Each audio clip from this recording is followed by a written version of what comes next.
Chicken cake, mutton cake, beef cake এগুলি বের হওয়া দরকার, ভেরিয়েন্ট আসা দরকার, সব কেক একই রকম। অনেক মানুষ ঠেলাঠেলি, আর এখানে একটু আগে চুরির ঘটনা ঘটলো। আমি চুয়াডাঙ্গা থেকে এখানে এসেছি কেক খাওয়ার জন্য। প্রাইস হিসাবে এইখানে যে কেকটা আছে এটা ভেতরে সফট। আমার ওয়াইফও আলহামদুলিল্লাহ খুব ভালো বানায়, তো ও বললো সবাই তো বিক্রি করে, তোমারও বানায় দেই, তুমিও নিয়ে গিয়ে দেখো পারো নাকি বিক্রি করতে।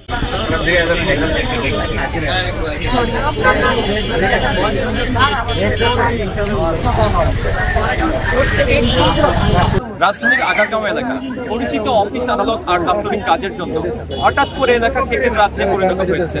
আজ আপনাদের জানানোর চেষ্টা করব এর নেপথ্যের কারণ। 100% আমার মান নিয়ে প্রশ্ন আছে।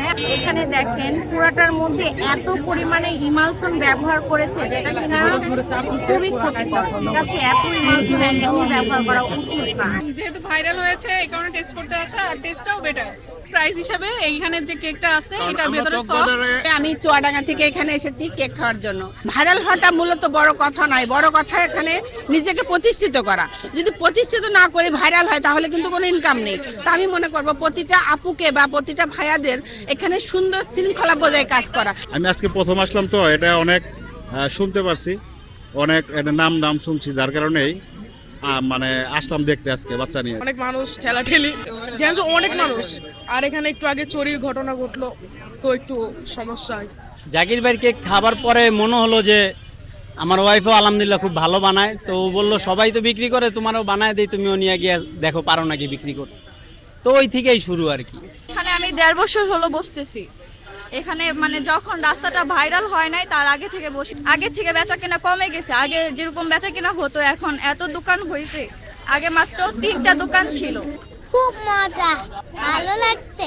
আমি কেক খেতে এসেছি, কয়েকদিন হয় শুনছি যে এখানে কেক আসছে, মেয়েরা কেক বানিয়ে নিয়ে আসছে।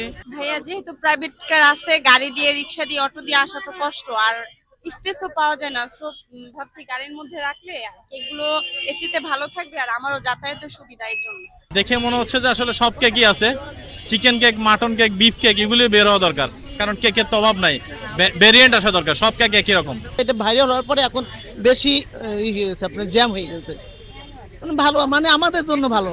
দোকানপাটগুলো বসাক, একটা সাইড করে বসাক। এই দোকানপাটগুলো এমনভাবে বসায়, হ্যাঁ, ওই ফুটপাথ থেকে ধরে একদম মেন রাস্তা পর্যন্ত চলে আসে, মানুষজন যখন হাঁটা চলা তখন একটা সমস্যা। আমি অনেক আগে থেকেই, আমি প্রায় 10-12 বছর যাবত কেকের বিজনেসের সাথে আছি, আমরা অনেক আগে থেকেই।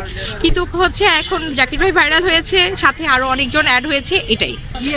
জ্যাম হচ্ছে না, হয়তো এখন একটু বেশি লোকজনের কারণে একটু সন্ধ্যার পরে একটু লোকজন হচ্ছে, বাট আমরা আসলে ওইভাবে সবাই বসেছি, আমরা একসাথে বসেছি আর কি। ভাইয়া পুলিশ তো কিছু বলে না আপাতত, কিন্তু ওই রাস্তায় একটু চলে গেলে তো বেশিরভাগ টাইমই পুলিশ আইসা বলে আর কি, বেশি রাস্তায় যাতে না যায় আর কি।